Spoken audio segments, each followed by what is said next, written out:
welcome to simplysweat.com. Today we are going to take a detailed look into choosing the perfect trainer for you. Now there are specific aspects which come with choosing the right footwear, such as understanding your pronation, looking at your foot type and understanding what features work best for you. Pronation is quite simply the motion of your foot rolling from the heel to your toe as your foot strikes the floor whilst you run. As with most things, everyone will run slightly differently, and this is why there are 3 different types of pronation, and when choosing the right pair of running shoes, it's very important to know which type you have. Neutral pronation is the most common type. This is the action of the foot making impact with the outside of the heel and rolling up to the ball of your foot nice and evenly at about 15 degrees inward. This means you are distributing the stress of the impact proportionately and are pushing off evenly from the front of the foot. Overpronation will again make initial contact with the outside of the heel. However, when the foot continues to roll, the ball of your foot will tilt inward more than the ideal 15 degrees. This means the foot and ankle have problems stabilising the body and shock isn't absorbed efficiently. Then at the end of the cycle, the front of the foot is mainly pushing off of the big and second toe, causing an excessive force. You can also have a severe overpronation, which means the ball of your foot will roll excessively inwards, causing great pressure on the big toe as you run.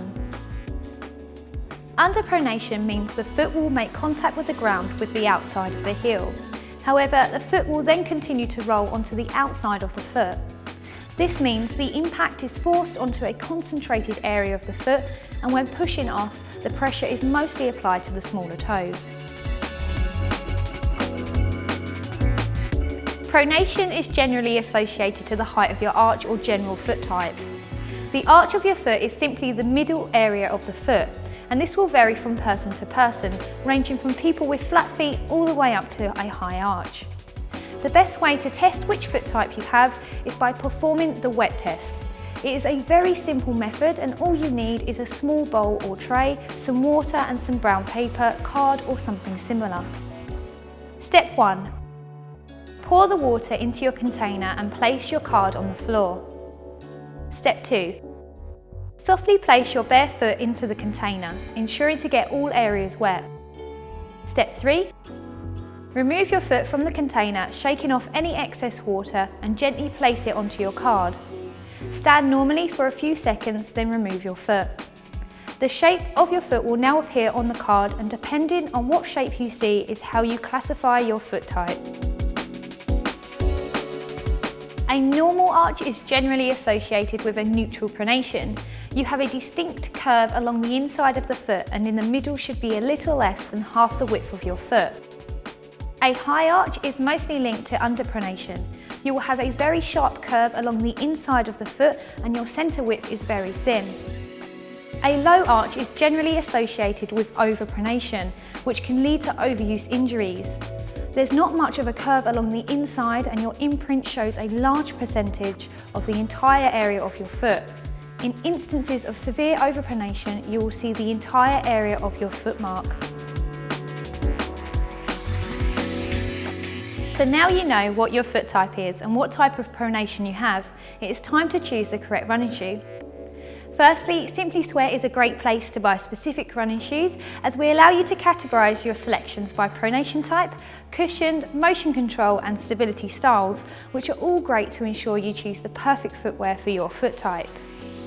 Motion control footwear prevents your foot from rolling in too far, has a straight shape that gives maximum support to your foot, and is the most rigid, control-orientated running shoe. Cushioned footwear allow your feet to roll inward, absorbing shock, have a curved shape to encourage foot motion, and have the softest midsole with the least medial support. Stability footwear offers a good blend of cushioning, medial support and durability. They often have a semi-curved shape and don't control foot motion as strictly as motion-controlled shoes. There is a simple chart which clarifies all the foot and pronation types into which category of footwear you will want to be looking at. So if you are an overpronator, you will definitely want to be looking at a motion control type, and possibly a stability style if you have a milder pronation for that added control. If you have a neutral pronation, you will have a choice of either the stability or cushion range for extra support or comfort. And finally, if you are an underpronator, you will simply want to look at the cushioned range to give you the added shock absorbency. So that's a detailed look into pronation, foot types and choosing the perfect footwear for you. We hope this has been of help, and please feel free to browse our other departments here at simplysweat.com.